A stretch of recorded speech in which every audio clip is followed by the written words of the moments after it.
Buenos días, autoridades, señoras, señores. En nombre de Nueva Economía Forum les doy la bienvenida a la Tribuna Andalucía del Forum Europa, que organiza con la colaboración de Asisa y Vodafone. Hoy tenemos la satisfacción de acoger la intervención del alcalde de Jaén, don Francisco Javier Márquez, quien será presentado por el director del diario Jaén, don Juan Espejo. La tribuna es suya.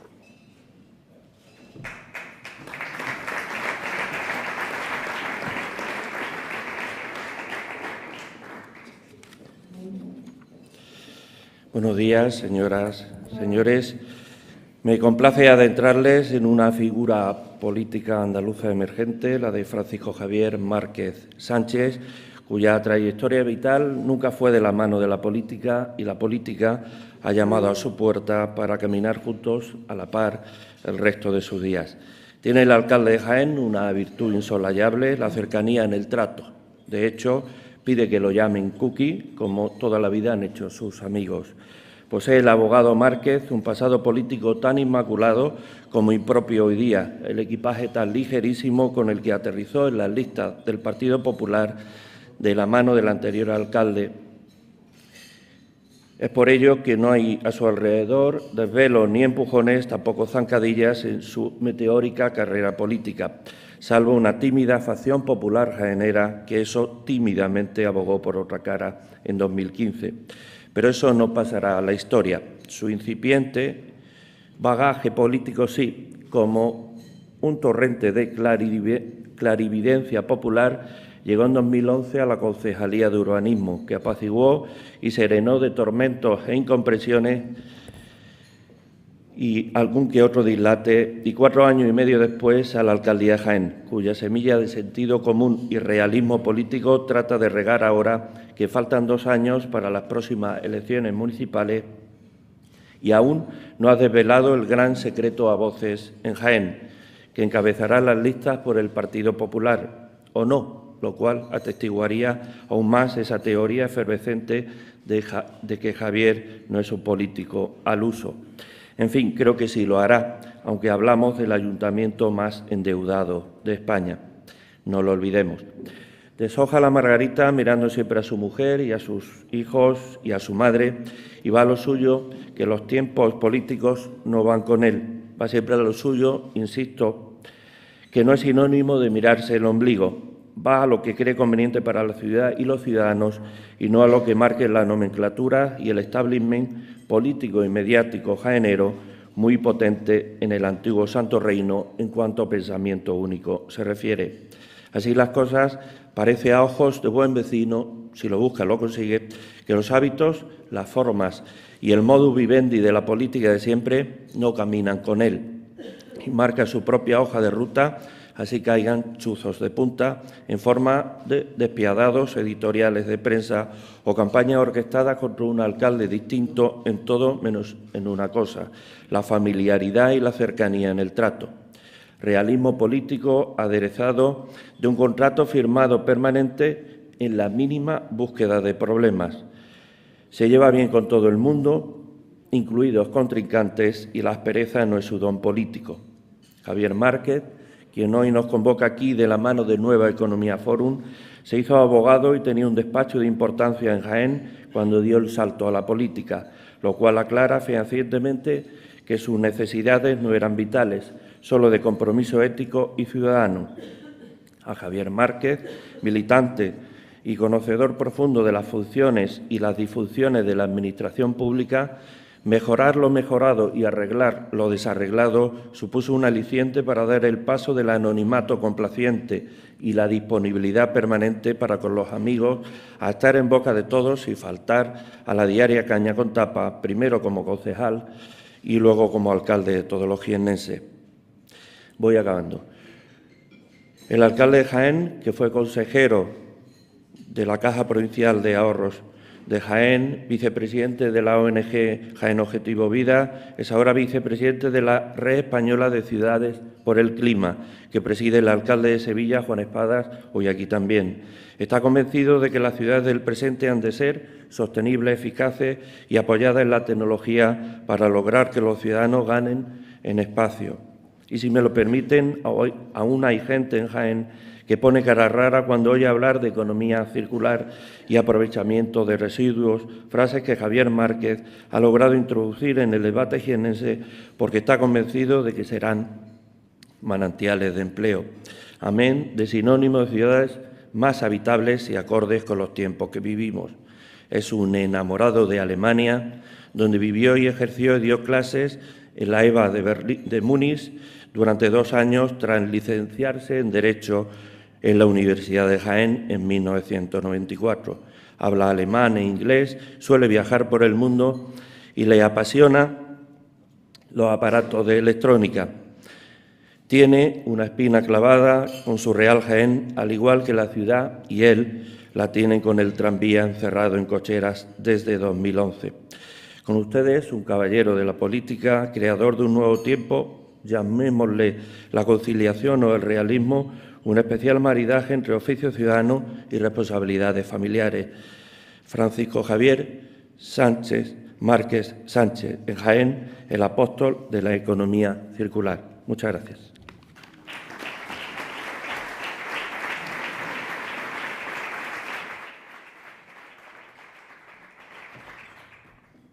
Bueno, buenos días y ante todo que disfruten del desayuno que efectivamente el hotel Alfonso XIII, esta maravilla de edificio, pues ha tenido, y este maravilloso hotel ha tenido a bien disponer para todos ustedes, para todos los que estamos aquí presentes. Quiero dar las gracias primero al alcalde de Sevilla, como máxima autoridad de la ciudad, pues por habernos acompañado hoy en este acto. Es un buen amigo, presidente de la Red de Ciudades por el Clima, creo que está haciendo un gran trabajo dentro de la red y efectivamente le agradezco la presencia aquí. Quiero agradecer la presencia también, la presencia no, lo que quiero agradecer es al Nueva Economía Forum precisamente por el detalle, el placer de invitarme a mí aquí hoy a exponer cuestiones que creo que es de futuro sobre la economía circular. Y sobre todo por el trabajo, ya no es por la invitación hoy en sí, sino por el trabajo que yo creo que ya desde hace bastantes años realizan en pro de abrir este debate, no solamente ya aquí en Sevilla, sino en Málaga, en Madrid, en diversas zonas de España, y que creo que evidentemente son esenciales pues para potenciar lo que tiene que ser el debate ciudadano en muchos proyectos económicos, políticos que se tienen que dar en nuestro país.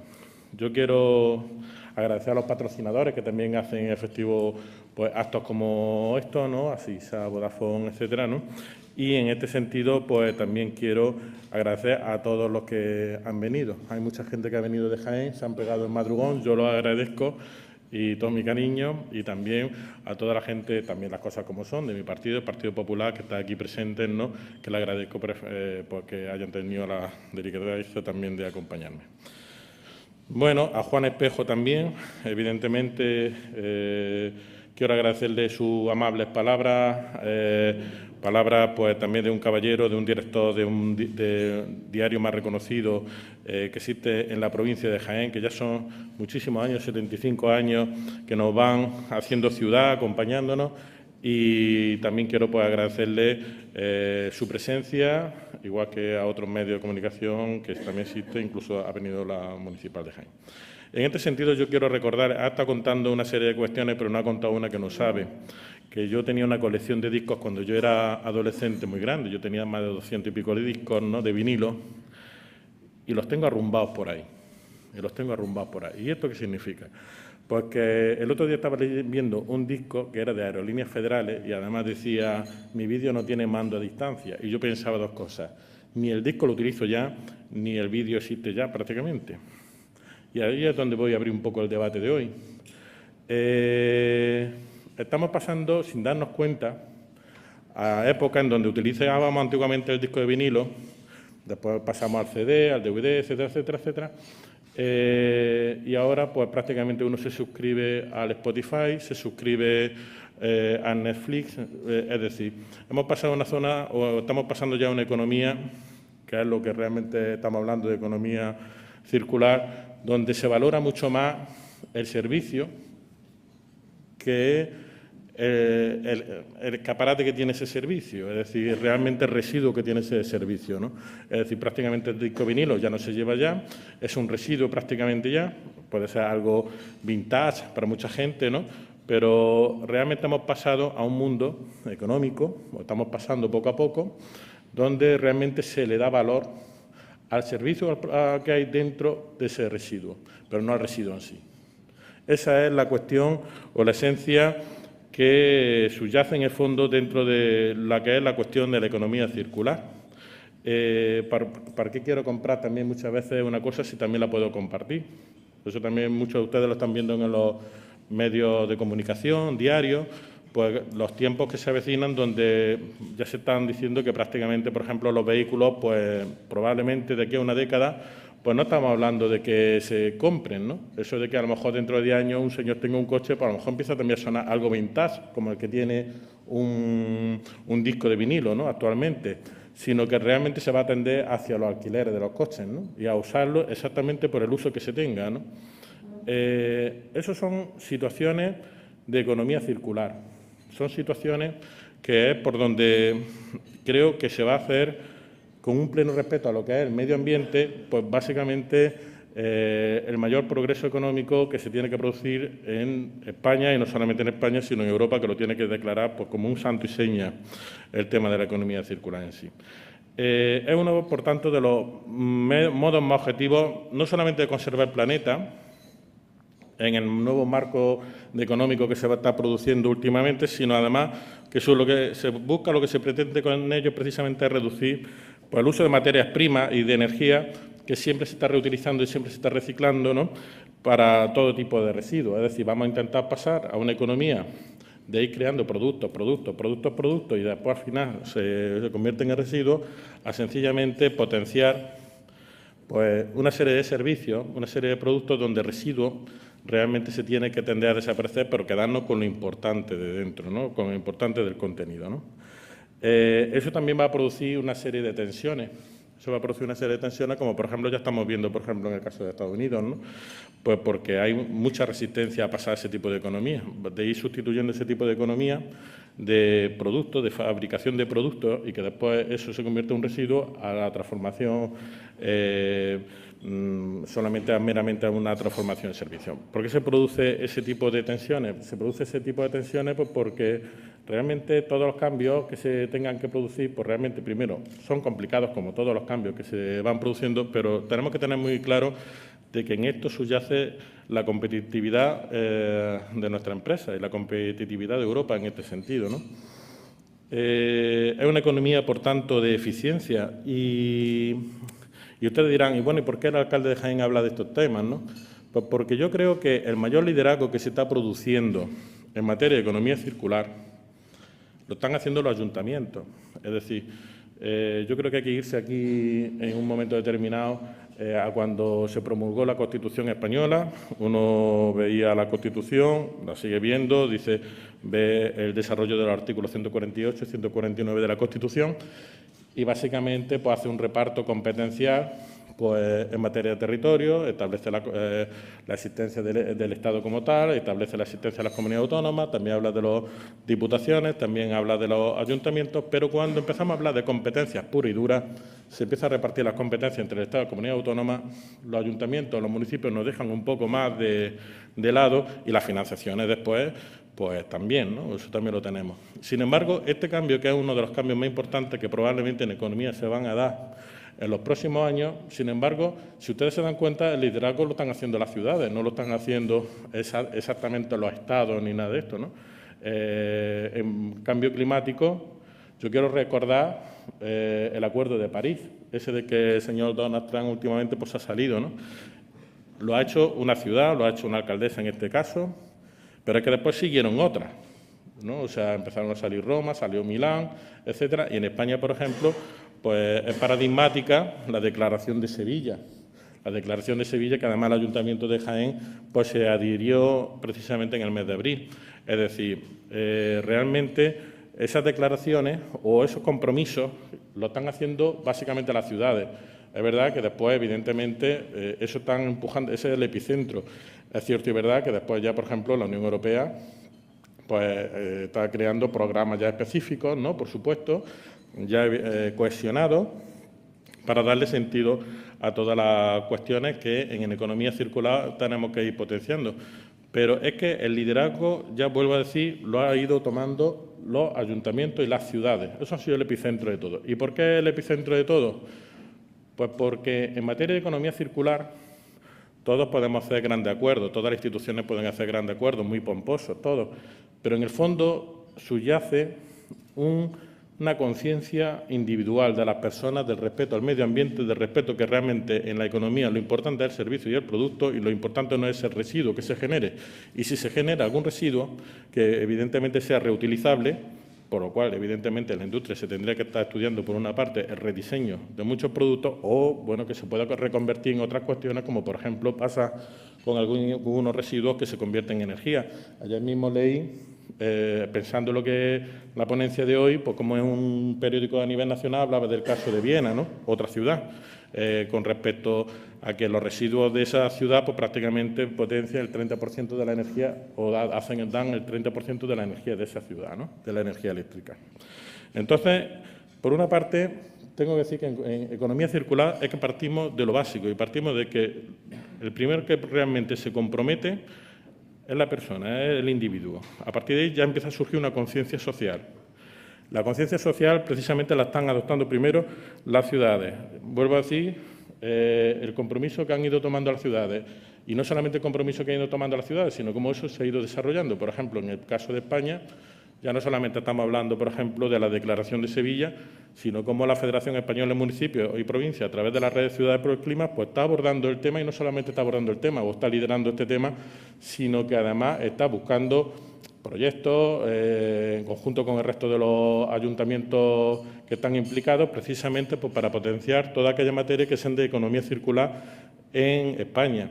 Eso quizás lo más importante, que es esa conciencia y que ese liderazgo lo están haciendo en este sentido los municipios, los ayuntamientos. Eso evidentemente vuelvo a decir que el Estado, las comunidades autónomas después se estarán implicando, pero el liderazgo en un primer momento lo han hecho los ayuntamientos. ¿Y todo esto por qué es importante? Pues todo esto es importante porque se van a producir profundas transformaciones sociales en nuestras ciudades. Yo creo que a los ciudadanos hay que decírselo alto y claro, y se lo tienen que decir alto y claro los que se lo deben decir, que son los políticos. Es decir, no es una cuestión de que haya que callarse, no es una cuestión de que hay que ponerlo, explicarlo. Muchas cosas a lo mejor nosotros tampoco tenemos la visión global de hasta dónde se va a llegar ahí o no, pero desde luego a los ciudadanos y a las ciudadanas lo que hay que hacer es prepararlos para los cambios que se tienen que ir produciendo, ¿no? El día de mañana. Eso es muy importante también que se vaya produciendo y que ese debate surja en nuestro país concretamente y evidentemente en nuestras ciudades. Tengan ustedes en cuenta que los estudios que existen dicen que prácticamente en 2 décadas, que parece que dentro de 2 décadas Dios dirá, pero 2 décadas realmente en el tiempo es muy poco tiempo, ¿verdad? Pues se prevé que prácticamente 3/4 partes de la población vivan en las ciudades. Eso es mucha tela para un alcalde.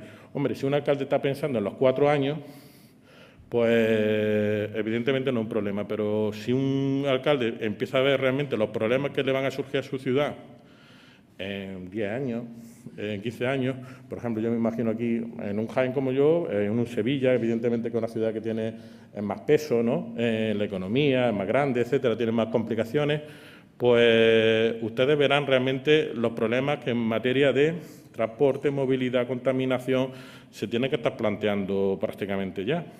Y se tiene que estar planteando ya de una forma eficiente, de que se tiene que crear de una forma más eficiente el ahorro energético en materia no solamente de electricidad, sino de riego de jardines. Es decir, todo ese tipo de cuestiones se tienen que plantear en este sentido desde este momento, ¿no? Entonces, realmente hay principios que ahora mismo parecen un poco vagos, buenas palabras como sostenibilidades municipales, etcétera, que realmente no son palabras vacías de contenido, que no son palabras huecas, es que realmente vamos a aglomeraciones de ciudades, unas tendrán más importancia, otras menos, unas llegarán a más y otras llegarán a menos, cada una evidentemente en el marco de sus posibilidades y potencialidad económica, pero donde precisamente todo ese tipo de cambios pues se tendrán que ir elaborando y poniendo de una manera estratégica. Ojo, que de una manera estratégica que evidentemente supondrá, muchas veces, vuelvo a decir, cambios de servicios, de prestaciones de servicios.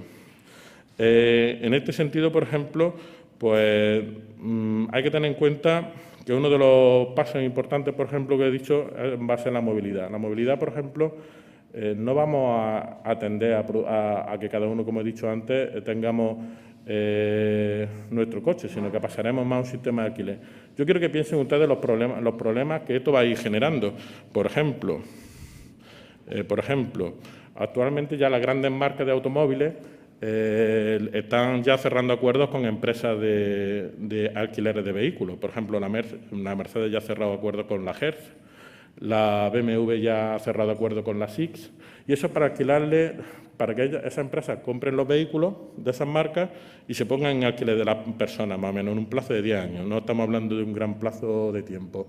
Eso, por ejemplo, a un ayuntamiento le puede suponer un problema, porque aquí al alcalde de Sevilla el día de mañana, como al alcalde de Jaén el día de mañana también, pues ¿quién le dice que los vehículos que circulan en sus ciudades, que por otra parte serán menos, pues van a tributar en Sevilla o en Jaén? A lo mejor resulta que están matriculados, pues yo qué sé, en Ávila, ¿no? Pues ¿por qué? Porque pertenecen a una empresa.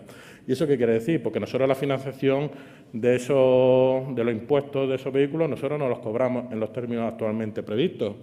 Todo ese tipo de cuestiones también habrá que plantearlo, y habrá que plantearlo por otra cuestión. Pues porque para hablar de sostenibilidad habrá que tener una determinada financiación. Digo que los problemas estos pueden ser precisamente muy evidentes, ¿no? Si vamos a un mundo, digamos, cada vez más automatizado o robotizado, todo el mundo sabe que van a ir cambiando el tipo de empleo, pero va a haber gente que no se va a adaptar. Eso quiere decir que probablemente los Estados tendrán que ir adoptando decisiones más en materia de servicios sociales para aquella gente que no le dé tiempo, no sepa adaptarse a los nuevos tipos de empleo. ¿Eso qué va a ocurrir? Pues que probablemente el Estado como tal tenga menos ingresos por IRPF.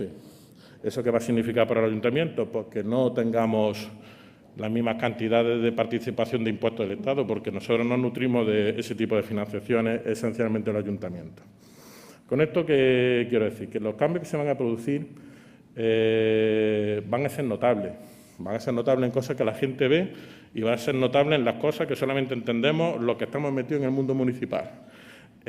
Por eso, evidentemente, tendremos que estar buscando operaciones y acciones de eficiencia. Operaciones y acciones de eficiencia pues, por lo que hace cada uno en su casa, es decir, porque nosotros tendremos que estar intentando prestar los servicios de la forma más natural y más sencilla posible, con el menor coste financiero y con el menor coste desde el punto de vista medioambiental y con la menor explotación posible que se pueda producir desde el punto de vista del respeto al medio ambiente, ¿no? Ustedes tengan en cuenta que, por ejemplo, el 30 de marzo de este año, pues, por ejemplo, en cuestiones de movilidad, Alemania ya está haciendo un proyecto de ley donde entre los conductores pone el kein Fahrer, que es el ningún conductor, el no conductor. Es decir, ¿a quién declaran responsable en un caso de un accidente? Pues no conductor. ¿Por qué? Porque ya están cambiando la legislación para que puedan existir coches autónomos que funcionen. Eso lo están haciendo en marzo, ¿no? Y evidentemente eso lo que está dando es que no solamente existe una conciencia social de todo ese tipo de cambios que se van a producir, sino también se van a producir una serie de cambios legislativos que todos tendremos que tener en cuenta.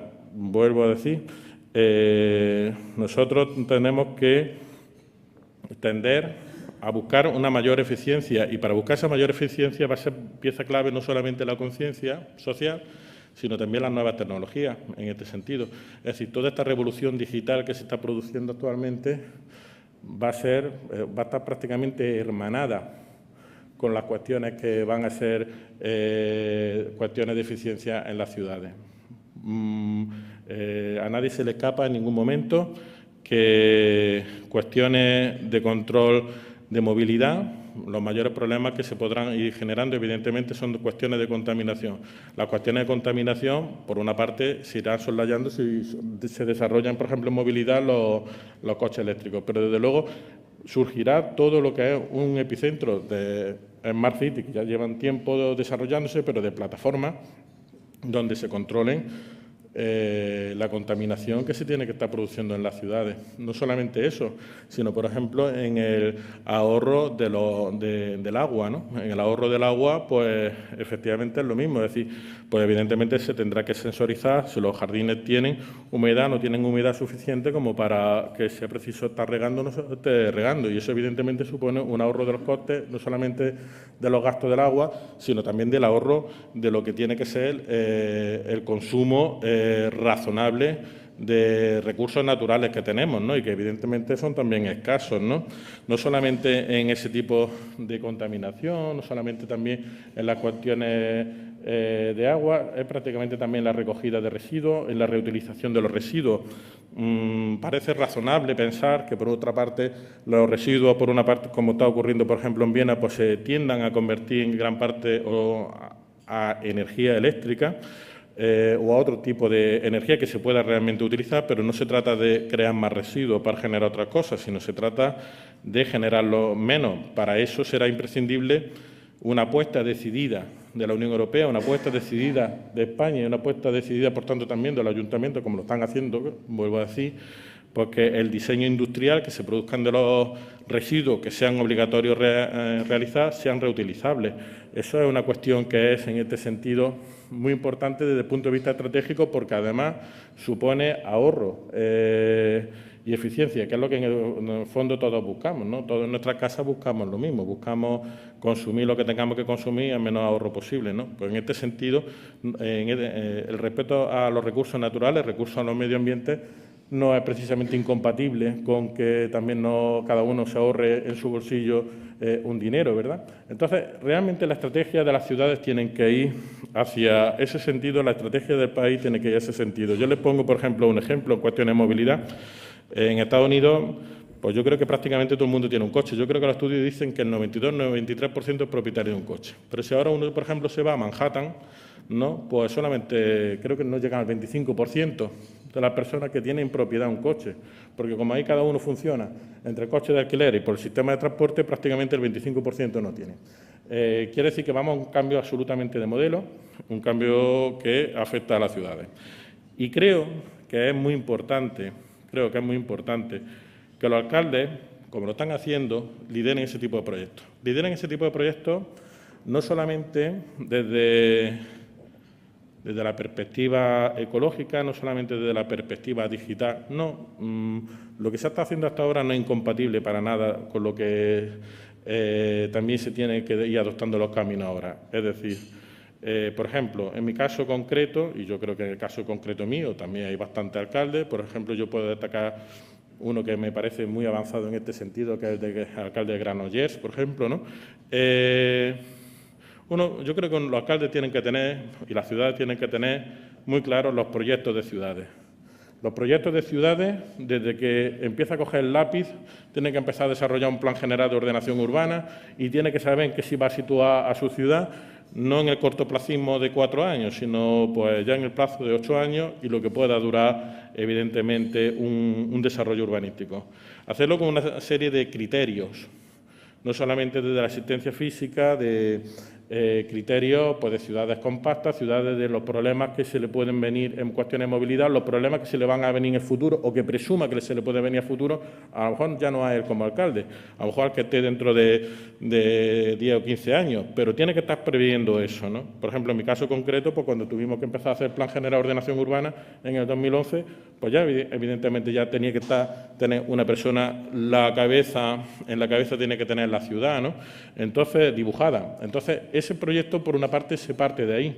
Por otra parte, es muy importante tener esa visión global para ir aplicando como proyecto global medidas como las que he estado exponiendo, ¿no? Retos que se van a encontrar en las ciudades, retos que se van a encontrar en las movilidades, retos que se van a encontrar en la recogida de residuos de una forma más eficiente, retos que se van a encontrar desde el punto de vista de la contaminación como consecuencia de que puede tener mayor población.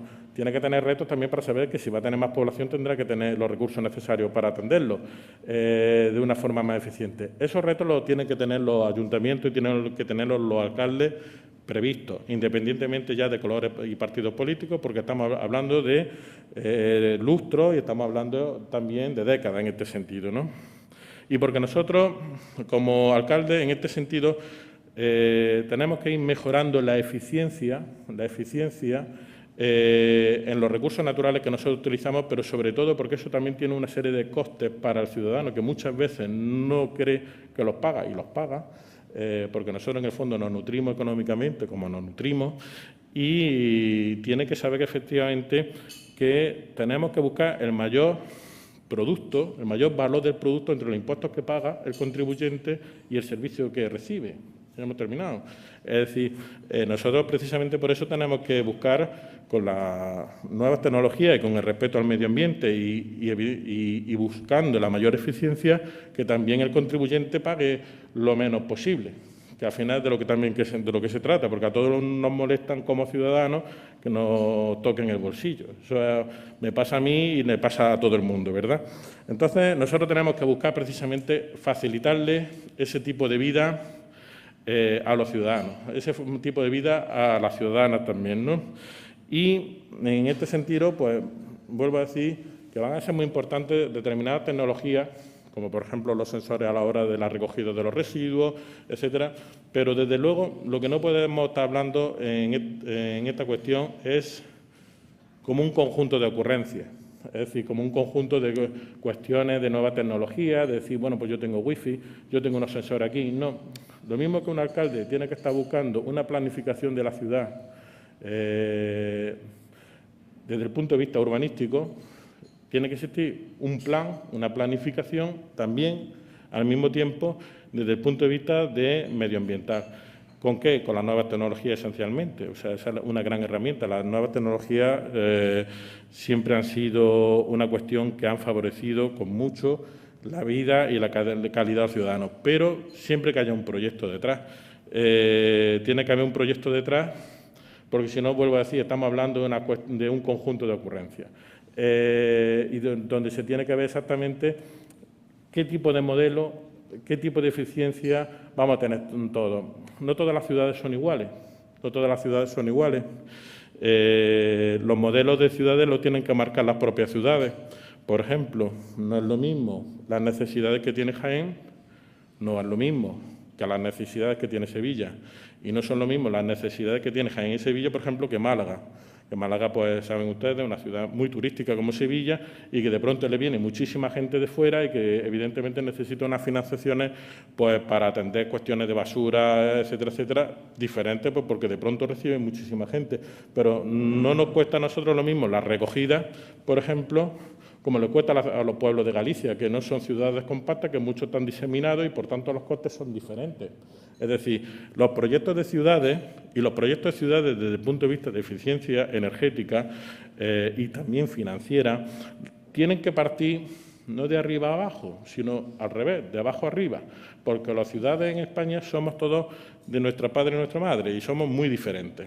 Vuelvo a decir, no es lo mismo los gastos que podemos tener las ciudades de interior que las ciudades de costa. No son lo mismo las ciudades turísticas a las que somos menos turísticas. No es lo mismo las ciudades compactas de las que no son ciudades compactas. No tienen ninguno los mismos gastos. Y los modelos de ciudades, evidentemente, no pueden ser exactamente lo mismo para uno y para otro, ni nos cuesta igual.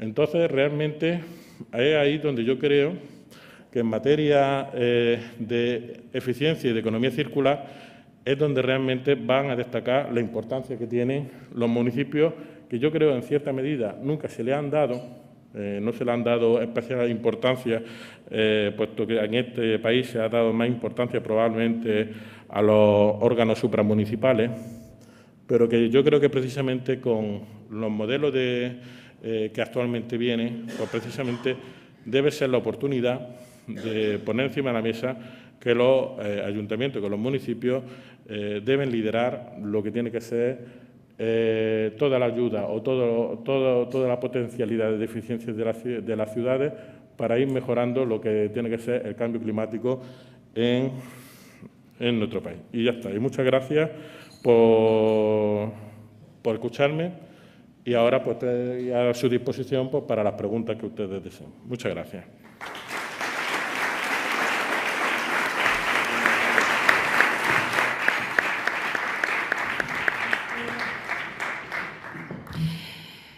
Gracias, alcalde. Hablaba de un modelo de ciudad claro. Usted, además, que lleva exactamente, bueno, pues trabajando en otros departamentos distintos de la alcaldía previamente, etcétera, etcétera. No sé, como alcalde, ¿cuál es un modelo claro, ese modelo que usted tiene en mente de lo que debe de ser Jaén? Bueno, se me escucha, ¿no? Sí. Bueno, me van a entender mucho lo de Jaén. A lo mejor otros, pero voy a intentar ser lo más claro posible. Cuando hubo que rediseñar o afrontar el Plan General de Ordenación Urbana, pues lo que valoramos fue lo siguiente. Por una parte, ver los problemas que teníamos como ciudad. Problemas, digamos, de día a día. Es decir, como mucha gente sabe, tenemos un sistema tranviario parado, ¿no? Porque no existe una capacidad económica para el mantenimiento del mismo, etcétera, y después también porque estaban las cuestiones un poco dispersas. Nosotros, ¿qué hemos hecho en el Plan General de Ordenación Urbana? Primero, el estudio de una ciudad compacta. Segundo, un desarrollo del suelo bastante limitado. Es decir, yo me acuerdo que en el 2004 yo estaba en Berlín y yo me he dado cuenta que la vivienda en Berlín, pues un piso valía 90.000 euros. En Jaén valía 240.000. En sitios buenos, estamos hablando. Es un disparate. O sea, nosotros no tenemos una cuestión por lo que los pisos fueran tan caros. Era evidentemente por una cuestión de burbuja inmobiliaria, pero eso no tiene sentido porque la potencialidad de Berlín no es comparable con la de Jaén. ¿Eso por qué era? Pues porque había un control del suelo por determinadas personas, determinados sectores, que evidentemente había que cargarse en ese sentido. Entonces, por una parte, tú tienes que tener una determinada reserva de suelo por lo que pueda venir, pero sobre todo para evitar ese tipo de distorsiones del mercado. Que no puede ser, vuelvo a decir, que una vivienda, pues ya está, pues fuera el triple de cara que en Jaén que en Berlín, ¿no? O sea, esa es la primera. Otra de las cuestiones que se tuvo que apostar, ¿se va a apostar por el sistema tranviario, sí o no? Pues bueno, pues sí, evidentemente. Se tiene que intentar que se pueda pagar, teniendo en cuenta que no es un servicio que lo puedan pagar al 100% los ciudadanos, pero sí que le cueste lo menos posible a las arcas públicas, ¿no? De los que vayan a participar, sea municipal, sea también la comunidad autónoma. El dinero público es un dinero de todos, no es un dinero que muchas veces no se sabe de quién es un dinero de todos y, por tanto, hay que velar por ello, ¿no? Entonces, y más nosotros, que como tenemos nosotros una cosa buena y una cosa mala. La cosa mala es que estamos arruinados. La cosa buena es que entonces, como dirían los antiguos, la peseta la mira. Es decir, que tiene cosas buenas y cosas malas. Entonces, pues, se potenció en equipamientos las zonas donde está el sistema tranviario. ¿Para qué? Pues para que realmente sea útil cuando sea en su puesta en marcha, que realmente, vuelvo a decir, no es que se autofinancie, porque no se va a autofinanciar, pero sí potenciar que no nos cueste tanto. A partir de ahí, nosotros el modelo de ciudad es muy claro. Nosotros vamos a ir a un proceso de peatonalización que lo estamos ya afrontando. No solamente del centro de la ciudad, el proceso de peatonalización tenderá a ser como una mancha de aceite, irá atendiendo a todo lo que se pueda de la ciudad. Vamos a afrontar una peatonalización, que yo tampoco tengo ningún secreto, ni voy a decir ni que soy ni es más listo ni es más tonto que nadie, pues tipo Pontevedra. Es decir, no impedir que la gente no pueda pasar, no es eso, ni mucho menos, pero sí evitar el tráfico de coches de tránsito, ¿no? Es decir, que realmente sea un modelo más bien de salida-destino. Es decir, el que se tenga que ir, por ejemplo, al centro de la ciudad, que sea porque sepa que existe un aparcamiento que va a encontrar, ¿no? Eso yo creo que todos los alcaldes que estamos un poco metidos en estos temas sabemos que debe ser así. Entonces, por ejemplo, el que quiera ir al mercado de San Francisco, que está en pleno centro de Jaén, pues que sea porque va a ir a aparcar al mercado de San Francisco, no porque va a estar intentando encontrar ese aparcamiento imposible, legal, ilegal o lo que sea, ¿no? Y dando vueltas, ¿no? Para eso, pues las nuevas tecnologías son pieza clave. ¿Por qué? Pues porque a mí me interesa mucho que el que se vaya ahí a ese mercado sepa, pero desde el inicio, que va a encontrar aparcamiento. Y para eso tiene que haber sensores, tiene que haber un programa informático potente también que te diga que ese señor con su aplicación sepa perfectamente que ahí se va a encontrar aparcamiento. Esto no se trata de una cuestión vuelvo a decir, no se trata de una cuestión de improvisar, ¿no? Es ni una cuestión que se pueda hacer de la noche a la mañana, es una cuestión que se tendrá que ir dando pasos, ¿no? Y, por supuesto, estamos hablando de una cuestión que tardará años y que, evidentemente, el modelo yo me lo conozco muy bien, pues porque yo hay unos medios que dicen claro, que soy el padre. Bueno, no es que sea el padre, ¿no? Pero lo que te quiero decir es que conozco perfectamente porque tengo la ciudad en mi cabeza. Entonces, realmente, el desarrollo del transporte, de la movilización, de la movilidad y del proyecto de ciudad, es obvio que es un todo coherente, ¿no? Y realmente, aunque en política la oposición no está para aplaudirte, porque no está para aplaudirte, pues a lo mejor me critican, me dicen, es que yo la estación intermodal donde usted la ha puesto la pondría en otro lado. Bien, vale. La tenemos puesto donde además la Junta de Andalucía en el Potao la ha puesto también, o sea que no estaríamos descabellados lo que hemos hecho. Pero que son cosas muy poco consistentes, en el sentido de decir, bueno, es que esto me gustaría estar en este sitio, esto mejor en otro sitio, pero como proyecto de ciudad no existe otra contradicción. Porque hablando del tranvía, ¿en qué situación estamos? ¿Usted cree que va a haber el tranvía funcionando en Jaén? Qué poca fe tiene usted, ¿verdad? No. Es que voy a Jaén y veo ahí las vías y veo ese césped artificial y veo todo colocadito, pero el tranvía nada, y es un año tras otro. Sí, vamos a ver, mira. Entonces, como ciudadana, ¿no? Como andaluza que va a Jaén y que le gusta además muchísimo la ciudad, ¿veremos ese tranvía o no? Mira, yo voy a hablar del tranvía muy claro, es decir, yo creo que se debe poner en marcha, ¿vale? Partiendo de eso, yo también digo la cifra. Mira, los estudios de la Junta de Andalucía dicen que si yo hoy bajo y le doy al botoncito y arranco el tranvía, digo, vámonos todos para adelante, nos vale 2,067 euros billete técnico. Quiere decir, y necesita 12.600 personas, digamos, para que hubiera un coste cero, ¿vale? Eso quiere decir que si yo voy, le doy al botoncito, lo arranco, y el día me vale 25.000 euros, ¿no?, de tranvía. Y yo tengo que intentar generar lo máximo posible, pues, para acercarme no a los 25.000 euros, porque no estoy hablando de un negocio, estoy hablando de un transporte público, pero tengo evidentemente que llegar lo máximo posible, porque tenga usted en cuenta que cuando la gente se montó en el tranvía en prueba y casi como si aquello fuera un caballito de feria, pues el día máximo que se montó gente fueron 8.000 personas.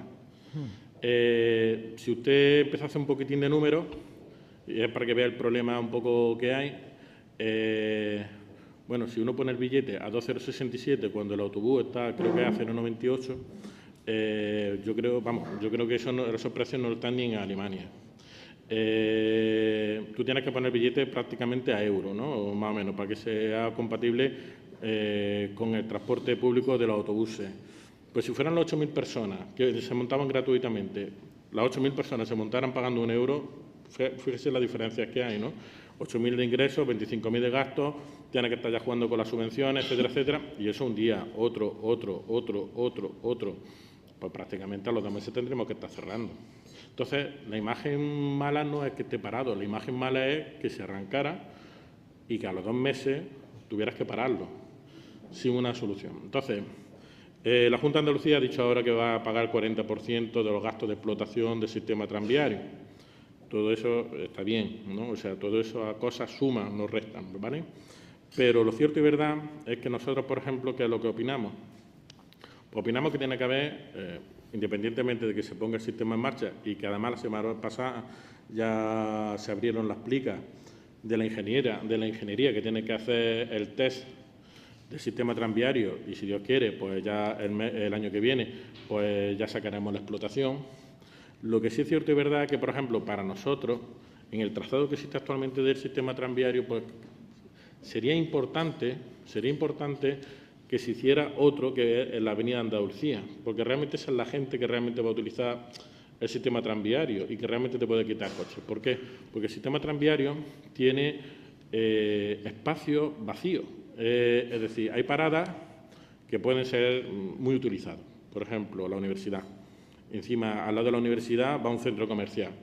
Esa parada concretamente pues puede ser una parada muy importante.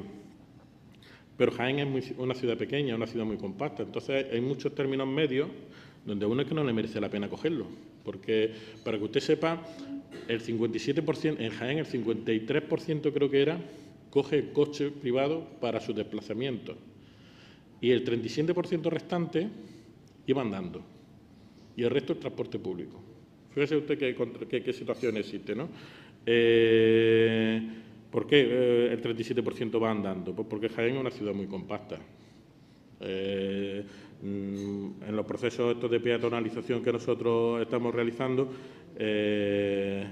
muchas veces no tratamos sustituir un vehículo por otro. Lo que queremos precisamente es potenciar que la gente también vaya andando. Ya está. O sea, porque yo me voy a un comercio y no tengo la mala suerte de entrar con el coche, entro andando por la puerta del negocio.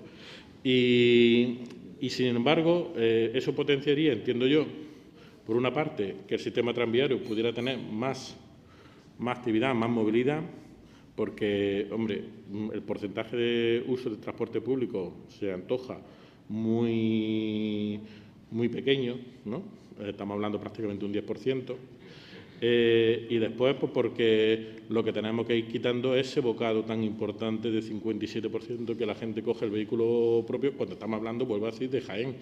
No estamos hablando de Madrid, no estamos hablando de una gran capital donde es que existe unas distancias tan abismales. Eso quiere decir que también ahí existe un porcentaje muy importante de gente que coge el coche por coger el coche y que no confía en el sistema de transporte público y que a lo mejor, yo qué sé, se desplaza a 200 o 300 metros en coche y podría ir perfectamente andando, ¿no? Entonces, también por eso es una de las estrategias de la ciudad quitar la circulación de tránsito, ¿no? El otro día hubo una manifestación de miles de ciudadanos, unas 5.000 personas, que para Jaén está bastante bien, la verdad, bastante numerosa, pidiendo más inversiones, más futuro para Jaén, que salga del olvido histórico. Bueno, estamos hablando de unos 160 colectivos ciudadanos que pedían a todas las administraciones, ¿no? Bueno, pues ese futuro para Jaén. Entre esas peticiones está la reivindicación ferroviaria. El tren, hay un serio problema, vamos, no hay... no sé qué le diría usted a esas 5.000 personas, desde el Ayuntamiento, lógicamente, que es una de las administraciones también a las que le pedían o le solicitaban ese futuro. ¿Qué les diría después de toda la movilización que se realizó? Pues mire usted que son unos héroes, y lo voy a decir claramente porque son unos héroes, porque fueran 5.000, 6.000, 7.000, lo que fuera. Salí en Jaén a las 7 de la tarde con 42 grados y salí esa cantidad de personas, pues yo qué quiere que le diga, para mí son héroes cívicos, ¿no? Y aparte lo único que supone dos cosas, hablando en plata. Por una parte demuestra el hastío que tiene la ciudad de Jaén hacia muchas inversiones que después van a otros sitios y no se paran en Jaén. Jaén, desgraciadamente, yo no sé si sabe lo que significa, pero Jaén significa paso de caravana, ¿no? O sea, ese es realmente el origen de la palabra Jaén. Y seguimos exactamente lo mismo. Parece que siempre las inversiones, digo, supramunicipales, ¿no? Siempre se van a otra zona.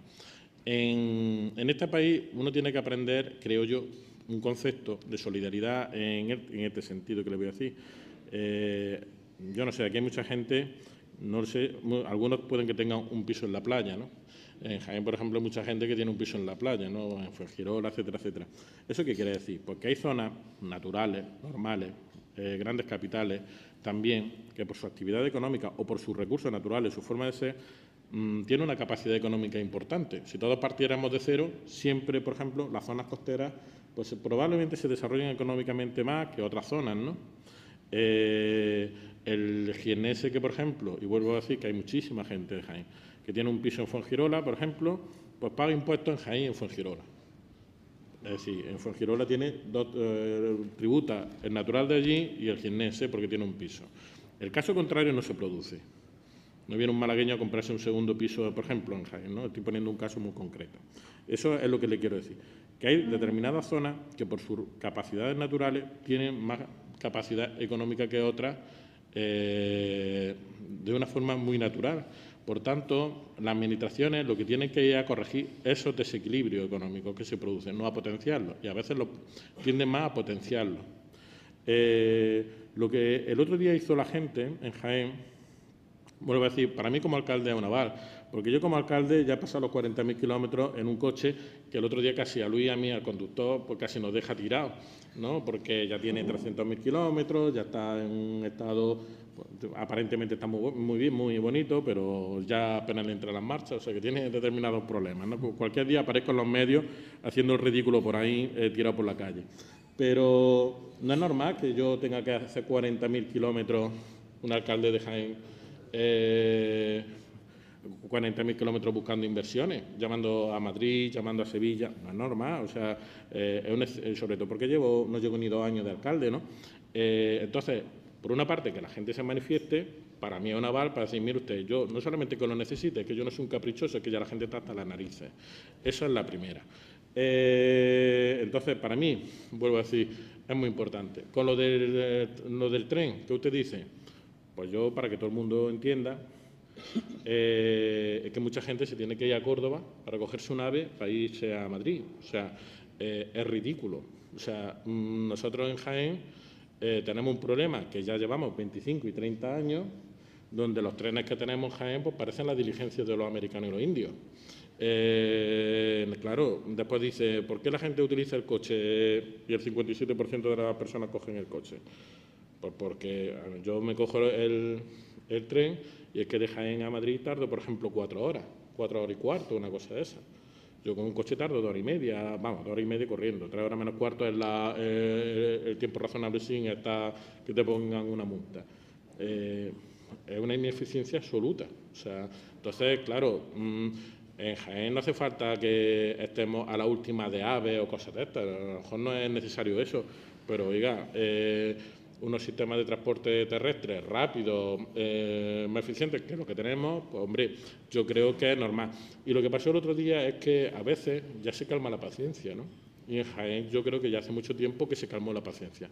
Como alcalde, pues mire usted, yo tengo una tranquilidad y es que una de las cosas que yo he dicho ahí antes es así, es que yo todo lo que invierto, que será mucho, poco, más, menos, lo que tengo, es que yo no lo invierto en Sevilla, yo no lo invierto en Madrid, yo no lo invierto en Bilbao, yo no lo invierto en Chillueva ni en Aldea Quemada, lo invierto en el término municipal de Jaén.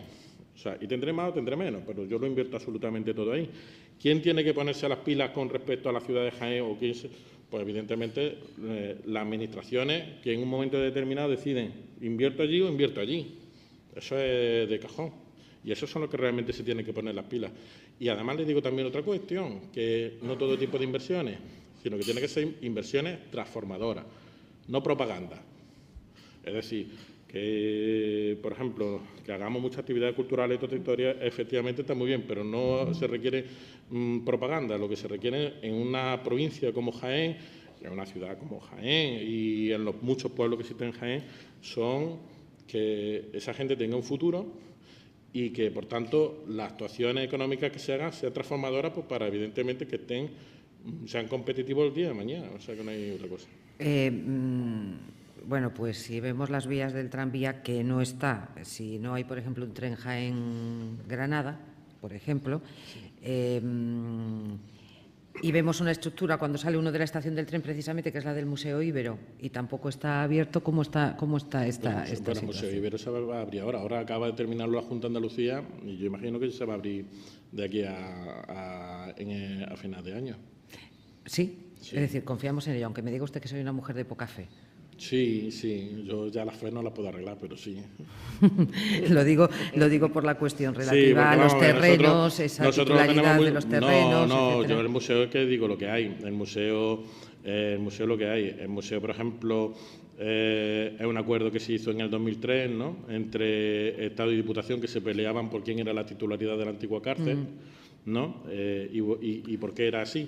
Pues porque hace ya muchísimo tiempo la Diputación le cedió ese suelo al Estado pues, para que construyera una cárcel. Cuando ya dejó de ser cárcel, la Diputación quería que se le devolviera el suelo. Hubo unos pleitos ahí con el Estado, con el Gobierno, de quién era realmente el propietario del suelo.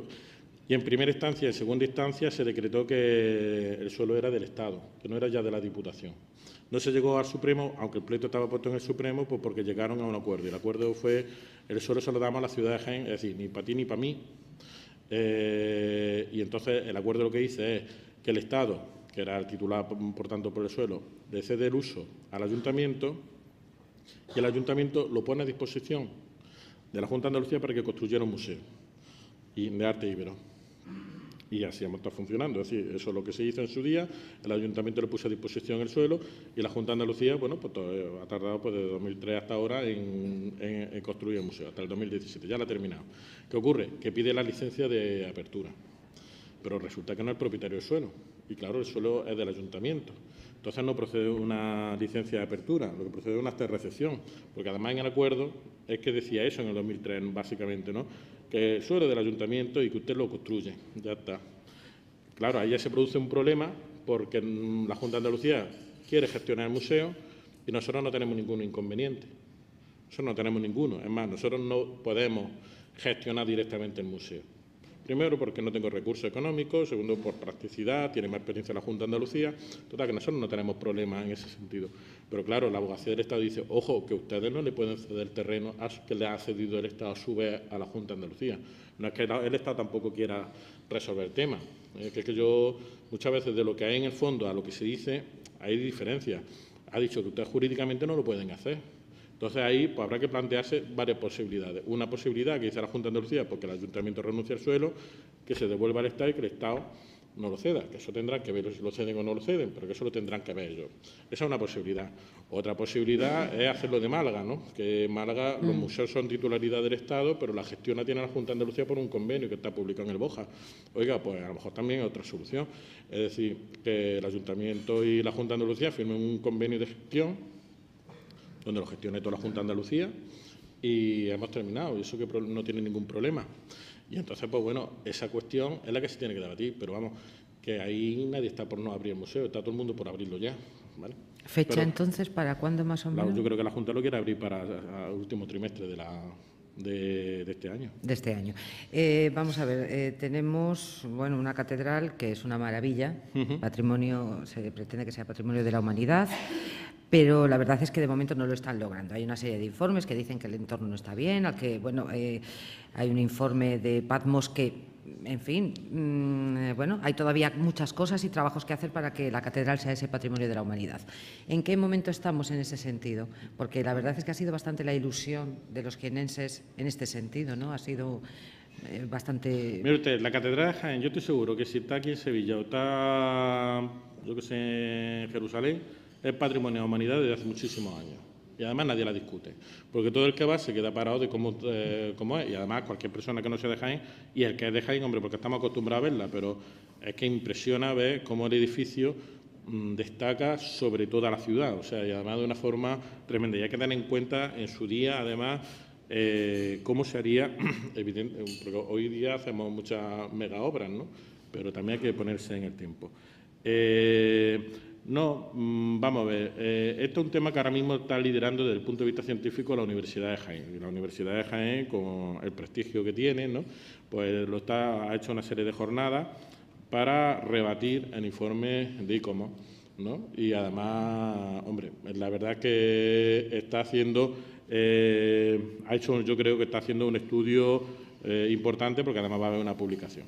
Eso no quita que aquí también jugamos un poco con la política. Es decir, los patrimonios de la humanidad han sido premios para ricos y nosotros en Jaén nos encontramos ahora mismo un poco en esa encrucijada. ¿Por qué digo que han sido premios para ricos? Pues porque históricamente ha valorado obras destacables, importantes, ¿no? Por ejemplo, catedrales, etcétera, etcétera, de una forma especial, ¿no? Claro, digo que es para ricos porque eso solamente se da en determinadas zonas del mundo. O sea, entonces pues se suele dar en España, se suele dar en Italia, se da en Grecia, pero a lo mejor en África no se da. Y entonces, claro, cambiaron los criterios diciendo que ya prácticamente íbamos a dejar de dar premios a monumentos, porque entonces siempre se llevaban los premios los mismos, y se iban a ampliar a otro tipo de cuestiones, como por ejemplo paisajes especiales, cosas de este tipo, porque eso ya sí es verdad que te lo encuentras en Asia, te lo encuentras aquí en África, te lo encuentras en África, te lo encuentras en Europa, te lo encuentras en todos lados. Entonces, existe una predilección muy notable hacia ir declarando patrimonio de la humanidad otras cosas diferentes a lo que actualmente se ha ido haciendo. Eso ha sido uno de los temas que, por ejemplo, se ha ido debatiendo en el marco de la universidad, que la candidatura de Jaén, especialmente de la Catedral de Jaén, es que tiene que pelearse con eso. La candidatura o el proyecto que estaba haciendo la universidad era para rebatir precisamente lo que se hablaba con respecto a la catedral, sobre, por ejemplo, la influencia que tuvo sobre Hispanoamérica, ¿no? Que es notable y, sin embargo, y cómo pues, empezaba a decir que discutían que tuvieran esa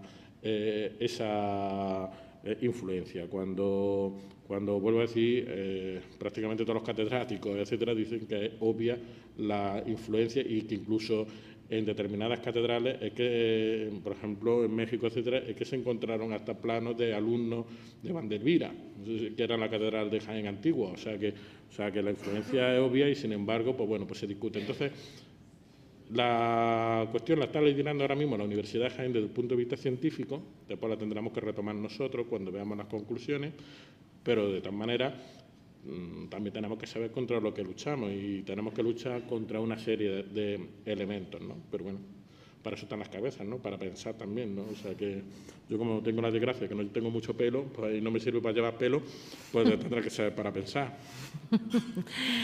Vamos a ver, don Ricardo Sánchez, alcalde de Mariana del Alcor, le pregunta si no es utópico, señala el planteamiento de valorización energética de residuos sólidos urbanos, sin una línea de financiación europea o estatal para la construcción de nuevas instalaciones. Sí, evidentemente, vamos a ver. Las cuestiones tienen que tener su financiación que excede de los presupuestos que puedan tener los ayuntamientos concretamente, porque vuelvo a decir un poco lo que he dicho anteriormente. Esta es una cuestión que el liderazgo lo hemos tenido que realizar, o lo estamos realizando, de hecho, los ayuntamientos, y vuelvo a decir que cada ayuntamiento es un mundo, o cada ciudad es un mundo, porque la hay de muy diversas formas, pero nunca hemos tenido la financiación que los ayuntamientos necesitan. Y para mí sería esencial que fuera al revés, por una sencilla razón, porque por mucho que se hable de que mejoran las circunstancias económicas, que mejoran, eso es una cuestión indiscutible, pero ¿sabe usted qué pasa? Que, por ejemplo, en Jaén es difícil que alguien se encuentre en la calle Susana Díaz, es difícil que alguien se encuentre en la calle Rajoy, ¿no? Es decir, se encuentran al alcalde de Jaén, lo mismo que imagino que aquí pues pasará algo parecido, ¿no? Y entonces la gente necesita sentir, ver, palpar, tocar que esas mejoras se producen. Y esas mejoras se producen y van al ayuntamiento, generalmente. Siempre se dice que es la administración más cercana. Y es obvio que esa financiación tendría que ser mucho más importante. Claro, los ayuntamientos, como no tenemos esas financiaciones, porque, lo digo sin ambaje, ha sido el patito feo de la administración pública en todos estos años y, por tanto, hemos tenido una insuficiencia financiera bastante importante, pues, evidentemente, nosotros sería muy importante que eso se corrigiera sencillamente porque es como damos atendemos mejor o más dignamente a las necesidades de los ciudadanos y de las ciudadanas. Dicho lo cual, es obvio que para todo ese tipo de proyectos, pues, tiene que haber proyectos económicos financieros que se están apostando desde la Unión Europea. La Unión Europea, hace muy recientemente, ha creado ya todo un círculo precisamente de economía circular, de financiaciones de economía circular. Lo ha hecho hace muy poco, O sea que, entonces, realmente lo que tiene que haber es una coordinación. Yo creo que ahí es muy importante el trabajo que se está haciendo desde las redes Ciudades por el Clima, de la Federación Española de Municipios y Provincias, donde realmente lo que queremos saber es proyectos que sean globales, proyectos que sean interesantes desde el punto de vista de los municipios, ¿no? Pero evidentemente es para buscar las financiaciones pues, para que los ayuntamientos se puedan amparar. Yo creo que ahí la Federación Española de Municipios y Provincias está haciendo una labor muy importante y entre ellas yo creo que la red Ciudades por el Clima pues, está siendo probablemente, si no digo que la más dinámica, sí voy a decir que es una de las más dinámicas redes que existen y que yo creo que van a ser muy transformadoras o que deben servir para transformar lo que son las necesidades de los ayuntamientos, especialmente en todo este tipo de materia medioambientales y también de nuevas tecnologías. Don Iván Martínez Díaz, del Ayuntamiento de Jaén, le pregunta si no cree usted que en este mundo ecológico, dice, y de respeto al medio ambiente, así como en busca del ahorro, debemos tender a la liberalización de las energías limpias o autoconsumo. Bueno, es una de las apuestas también que se producen en el marco de la Unión Europea también, ¿no? Es decir, se tiene que estar produciendo o se tiene que fomentar este tipo de energía, pero también desde el punto de vista de la sostenibilidad, ¿no? O sea que en España yo creo que existen elementos importantes o se están haciendo apuestas muy importantes desde este punto de vista energético. Todavía son insuficientes porque en nuestro país existe una gran dependencia todavía de la nuclear y toda esta historia, y mucha además no es ni nuestra, ¿no? Pero sí es verdad que se está haciendo una apuesta muy importante por la alternativa, puesto que nosotros tenemos recursos naturales suficientes como para ir apostando por ahí, ¿no? ¿Cuál es la situación financiera del Ayuntamiento de Jaén? ¿En qué nivel de endeudamiento se está en estos momentos? Nosotros tenemos una mala salud de hierro, o sea que... ¿Pero no, ¿en qué porcentajes nos movemos de endeudamiento? No, vamos a ver, mire, nosotros tenemos, por ejemplo, en el Ayuntamiento de Jaén, firmado por el interventor, 550 millones de euros de deuda. Firmado por el interventor, que cada uno después cuenta la película como quiere, pero eso es lo que nosotros tenemos. Por ejemplo, el año pasado, que la pasamos canuta, de verdad, ¿no? Hombre, yo tengo que destacar a todo el equipo de gobierno que yo tengo. Yo tengo que destacar a los políticos, tantos palos recibimos y toda esta historia, coge el periódico y ya es un palo, otro palo, otro palo y otro palo. Bueno, pues yo, cuando pasemos unos años, unas décadas, pues yo creo que los que han estado gobernando actualmente, por ejemplo, me voy a ir yo a mi ayuntamiento para que nadie... Pues yo para mí son héroes cívicos, lo digo de verdad, porque, hombre, cuando uno tiene dinero, gobernar... Yo que eso no lo viviré, pues eso debe ser una maravilla, ¿no? Pero lo cierto y verdad es que estás prestando los servicios que se están prestando, sabiendo que tienes que velar por una peseta, pasando a las canutas, unas veces quieres hacer una cosa, otras veces la haces, otras veces no la haces, etcétera. Para mí eso tiene un valor sobresaliente. Y el caso de Jaén es el caso de muchos pueblos, de muchas ciudades que también le pasa lo mismo. Y, sin embargo, la única gratitud que tiene son 4 palos y 4 protestas, no digo la protesta ciudadana el otro día, que no va por ahí, sino las típicas que uno se encuentra en las redes sociales, no sé qué, no sé cuánto, pues no sé qué, no sé cuánto. Mire usted, en Jaén, yo el otro día lo conté en el pleno del ayuntamiento, pero es que es verdad. Yo soy alcalde porque a los demás la oposición le tembló el pulso ser alcalde, poner un alcalde. Es una verdad, lo diga quien lo diga, y aquí y en Pernambuco. Es decir, nosotros no tenemos ninguna mayoría. El pudo haber sido alcalde, el concejal del PSOE, se pudo haber hecho una alternativa, porque tienen más concejales que nosotros. Y es que ni lo intentaron, no es que no lo consiguieran, es que ni lo intentaron, no fuera que les tocara. Y entonces, pues cada uno hizo el paripé de votarse a sí mismo, para decir, bueno, a ver si este tonto pasa y lo ponemos ¿no? Y bueno, y yo, ¿qué es lo que le digo? ¿Se pasa bien? No, en un ayuntamiento con esas dificultades económicas no se pasa bien. Pero bueno, yo creo que en la vida hay que echarse para adelante. Y en la vida hay que asumir los retos. Y hay que asumir en los días de vino y de rosa y cuando uno lo pasa bien, cuando uno lo pasa mal. Eso yo creo que es la vida cotidiana de todos y cada uno de nosotros, ¿no? Que cuando hay adversidades, oye, lo que hay que echarse para adelante, ¿no?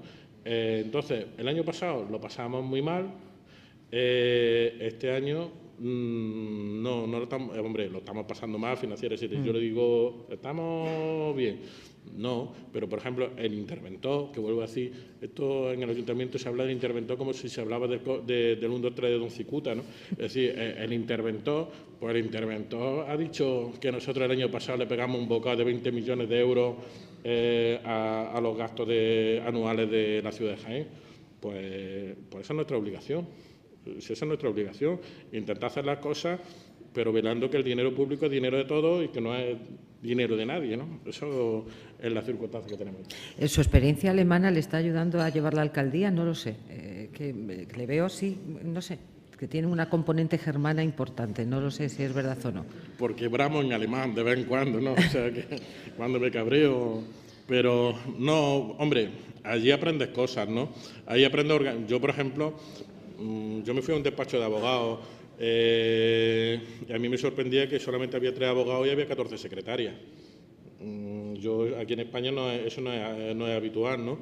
Claro, ellos consideran que la hora de abogado es más cara que la hora de una secretaria, ¿no? Y realmente ellos solamente venden su propiedad intelectual. Ellos no se ponen a escribir como nosotros los abogados, ni nada. Eso ellos dictan y que lo escriba una secretaria que ya tiene muy profesionalizada, ¿verdad? Hombre, aprende organización, eso sí es cierto. Le pregunta a don Juan Antonio Peña de UPyD si es compatible la economía colaborativa o complementaria con la circular. Bueno, pues vamos a ver, yo creo que sí es compatible, por una sencilla razón, porque la economía circular lo que pretende básicamente es que exista un mayor respeto, una mayor eficiencia desde la economía, una mayor eficiencia en el sentido de que pasemos a una economía de productos, de uso, de construcción o fabricación de productos a residuos, ¿verdad? Le he puesto el ejemplo antes de los CDs, que ya muchos ni escuchamos, los tenemos por allí arrumbados, etcétera, y sin embargo uno se contrata el Spotify, por ejemplo, y está escuchando la música, la misma música, etcétera, ¿no? Yo creo que no solamente es compatible, sino que es que necesariamente es compatible. O sea, es que es necesario, porque hay muchos servicios que se van a ir produciendo y que se van a hacer por vía de economía colaborativa. Aquí en Jaén no existe, pero por ejemplo aquí en Sevilla está el Car2Go, es un caso muy claro, ¿no? Es decir, de uso compartido de este tipo de cuestiones. Lo que pasa es que eso también tiene que tener es lo que pasa, que muchas veces los cambios económicos y sociales no están todavía acompasados con los cambios legislativos que se tienen que producir. Y, por ejemplo, nosotros estamos viendo casos en este país muy claros, como, por ejemplo, todos los pisos turísticos, los problemas que, por ejemplo, está dando en Barcelona, etcétera, el Airbnb, etcétera, etcétera. Entonces, es una cuestión de que, efectivamente, sí es compatible, pero también requiere una regulación legal, porque, oye, te podéis ir cargando a sectores que pagan sus impuestos puro y duro por otro tipo de economía que no saben ni dónde tributan. Esas cuestiones sí son compatibles, pero sí es verdad que requiere de una regulación legal. 2 cuestiones brevemente. Una, vamos a hablar un minutito sobre fútbol. El Jaén en tercera. Bueno. Yo no meto goles. Ya. Pero imagino, que esto, como alcalde, usted verá un poco, no sé si le gusta o no le gusta el fútbol, si es cierto que el estadio también necesita una remodelación, etcétera, etcétera. Pero bueno, el hecho es que está el equipo en tercera división y, sin embargo, tenemos en fútbol sala otro equipo, el Jaén Paraíso Interior, que bueno, ese es el que está dando todas las alegrías. Sí. ¿Hasta qué punto es importante un deporte como el fútbol y, sobre todo, según en qué divisiones esté, para el desarrollo o el avance o el progreso de una ciudad?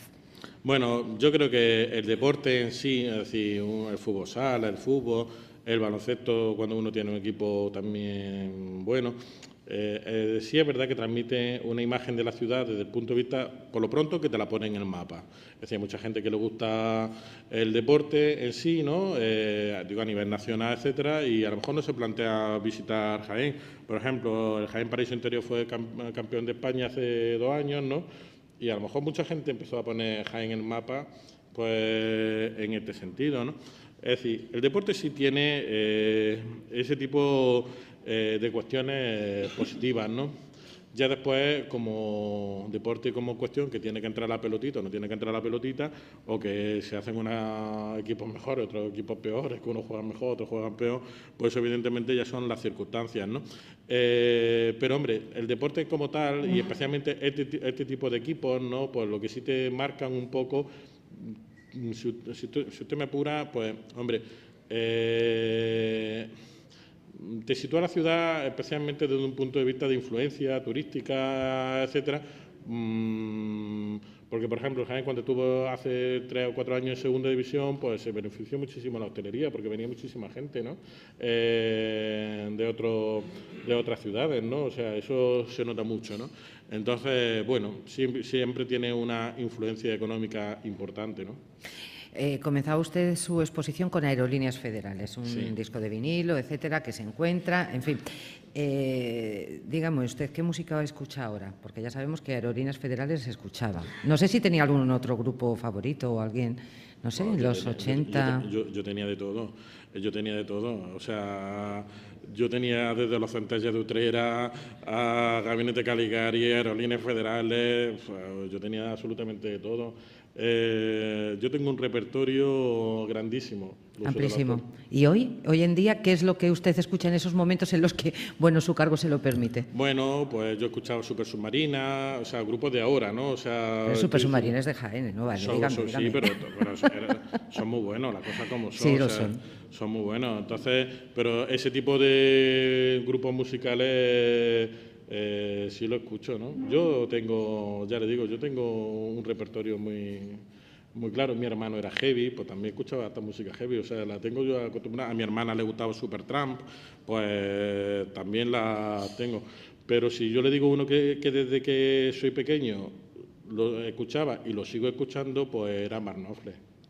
Ese era y todavía sigue siendo. Pues muchísimas gracias, alcalde, y don Javier Fernández, director comercial territorial sur de Asisa, va a ser quien clausure el acto. Muchas gracias. Muchas gracias.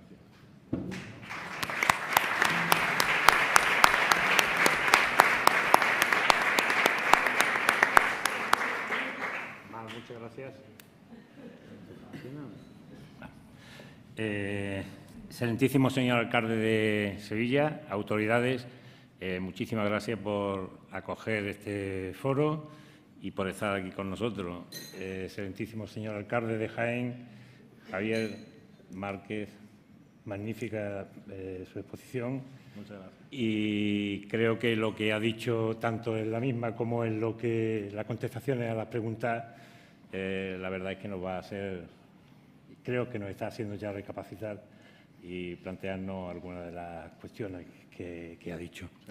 Bueno, en nombre de mi empresa, Asisa, y de mi presidente, quiero robarle un poquito de tiempo para presentarnos un poco, aunque creo que muchos de ustedes posiblemente ya nos conozcan porque sean socios nuestros, y le voy a hablar un poquito de lo que es Asisa y de lo que pretende ser Asisa, ¿no? Asisa es una compañía líder en asistencia sanitaria en España y es propiedad de una cooperativa de médicos, Lavinia, de capital íntegramente español y de ámbito nacional. Ya, desgraciadamente, quedan pocas empresas grandes de esas características, ¿no? La sociedad cooperativa Lavinia está compuesta de más de 20.000 médicos y su condición de cooperativa pues, le permite dedicarlo todos los beneficios que obtiene a reinvertirlo en sus propias clínicas y centros especializados, ¿no? Actualmente el presidente de la cooperativa y de Asisa es el doctor don Francisco Iborra y lleva ya 8 años con nosotros haciendo una magnífica labor y así va la empresa en continua ascensión, ¿no? Por su propia naturaleza cooperativista y el hecho diferencial de estar creada y compuesta por médicos, esto conlleva una clara vocación del servicio al paciente y potencia la mejor calidad asistencial. Eso es lo que nuestra principal finalidad, ¿no? Hoy Asisa es una de las principales aseguradoras del sector de la sanidad, con más de 2 millones de asegurados, ¿no? A los que ofrece una amplia cobertura asistencial y de otro tipo de productos que vamos extendiéndonos y que vamos tratando de sacar al mercado, ¿no? El grupo Asisa, y creo que esto es una de las cosas que más nos diferencia, lo componen, entre otras tantas, 16 clínicas, y recientemente es un grupo que se ha creado dentro de la propia cooperativa y dentro de Asisa, y se ha creado un grupo única y exclusivamente de las clínicas, que es HLA, y donde tenemos que destacar, porque está en esta ciudad, es la Clínica Santa Isabel. Supongo que todos lo conocéis, ¿no? Además, cuenta con más de 28 centros médicos y 15 unidades de diagnóstico, y algunos de los cuales se encuentran integrados dentro de la propia estructura hospitalaria, lo que facilita de esta forma la integración al asegurado. Y, además, disponemos también de centros oftalmológicos, esto es algo que estamos comenzando hace ya algunos años, clínicas dentales, con más de 20 clínicas dentales propias y concertadas, y trabajan con nosotros más de 40.000 profesionales, entre médicos, matronas, DUE, analistas, etcétera. Desde nuestros orígenes, Asisa, hemos sido fieles al compromiso de ofrecer cada vez a un mayor número de personas una asistencia sanitaria de calidad, un derecho fundamental que es la piedra angular de la labor de esta compañía, ¿no? Porque en Asisa trabajamos por un futuro mejor para las personas a través de un óptimo modelo referente dentro de la medicina, que aporta a nuestros clientes las formas de medicina preventiva, asistencial, medicina primaria, familiar y comunitaria, contribuyendo en la medida de lo posible a mejorar la sociedad en que vivimos. Calidad, innovación, atención y cuidado han sido siempre los pilares básicos que nos ha caracterizado, algo que solo ha sido posible gracias a la vocación de los que han dado la vida por cuidar de los demás y a un sistema sanitario sin ánimo de lucro, que reinvierte, como he dicho anteriormente, sus beneficios en la mejora de los equipos técnicos y humanos a través de una constante modernización de nuestras instalaciones y una continua formación de cada uno de nuestros profesionales. Desde aquí os invito a navegar por nuestra web y a descargar nuestra app, que con su reciente actualización, una de las más modernas que existen dentro de las compañías que llevamos temas de salud, dispone de un completo buscador de médicos y centros con diferentes filtros que pueden utilizar para acertar en tu búsqueda. Te mostramos toda la información disponible para llamar y concertar una cita y desplazarte hasta el lugar donde tiene el centro. Encontrarás una red de oficinas y centros propios con ubicación, teléfono, horarios y medios de transporte. Puedes solicitar autorización telefónica y desde la misma web puedes solicitar la autorización y tratamientos más habituales, obteniendo una respuesta inmediata.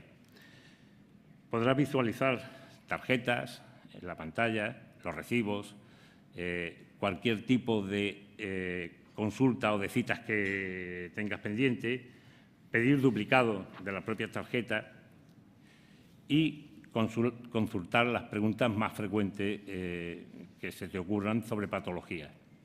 Está en marcha, y esto es un futuro inmediato, la telemedicina. O sea, esto lo vamos a ver muy pronto. Es consultas directamente por el móvil, con el médico al teléfono, fotografiando cualquier tipo de lesión que haya tenido y dándonos respuesta, incluso unos remedios para este tipo de patologías. Esto lo vamos a ver muy pronto, muy pronto. Podrás ver también los consejos de salud que te proponemos a través del canal de Publiterapia. Llevamos 2 años con este tipo de publicidad, con consejos médicos, y de esta forma podréis conocernos más a fondo a esta familia donde médicos asegurados formamos parte de un mismo compromiso. Por eso, en Asisa, y por otras cosas más, pelando siempre por la salud de nuestros asegurados, hemos puesto en marcha una campaña dedicada a los hábitos saludables y con un objetivo tan ambicioso como sencillo, que dediquemos al menos 1 hora más a dormir. Porque lo que más nos importa es la salud de nuestro asegurado, vuestra salud. y soñar, dormir, al final ayuda a darle salud al cuerpo. Muchas gracias y enhorabuena por el sitio y por todo esto. Muchas gracias.